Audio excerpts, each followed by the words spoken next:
Oh, the lure of money comes with a warning for you. A Valley woman lucky to have her bank account intact. She received a letter from a well-known sweepstakes and prize company. She was told she won nearly $500,000. Channel 5's Christian Colon is in our studio to explain when she went to cash the check, she realized something wasn't right. Christian? $450,000. That's what a Primera woman thought she won. She got the check in the mail and followed every instruction written on that letter. She didn't realize it was a hoax until she got a call from the bank. It all seemed so real for this retired Primera resident.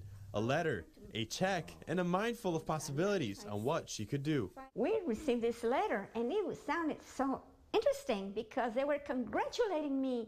Hey, you know, you have won the second prize, which is $450,000. And of course you say, come on.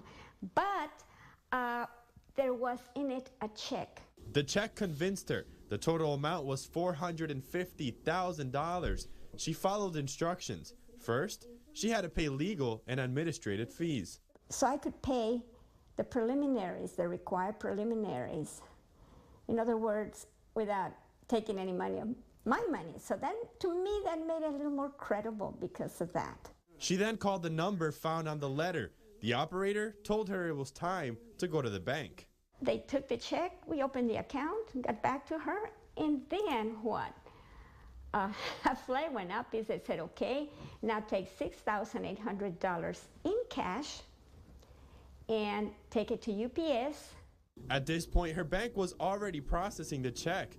Days later, the bank responded and told her she was a victim of a scam. Primera police chief says if you're getting suspicious checks in the mail, you should contact law enforcement. Channel 5 News called the operator number found on the letter. They answered, but once we provided the security code, they hung up. The chief of police for the city of Primera, Manuel Treviño, tells Channel 5 News they are investigating. He says it is the first time they see this type. Most of the time, the bad guys don't ask for just cash. Treviño says the phone number is from Canada. The address where the cash was supposed to be sent was in New York City. When you go and deposit the check, unfortunately, you yourself now committed fraud.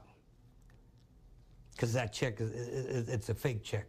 You know, I mean, you don't do it with the intention and malice of deceiving the bank, because you believe that it's a good check.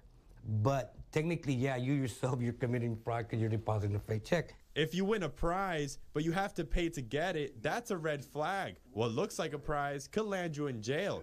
Treviño adds you need to be careful. Channel 5 News spoke to a Better Business spokesman. He says these scams happen almost every week in the Valley. He adds if you get a check you are not expecting, look at it carefully and depend on law enforcement. In the studio, Christian Colon, Channel 5 News at 6. Now to a Channel 5 News Extra. Robert Obregon from the BBB tells us there are times you might be contacted for legitimate compensation. When it was an elderly person that passed away, that there are some substantial amounts of money or another property that is rightfully belongs to their heirs that they might not be aware of. And so there are some attorneys out there at times that are hired to try to locate these people properly. But they do not send you a letter. It's like you've hit the jackpot. He adds, anytime you get a check, it needs to be professionally validated.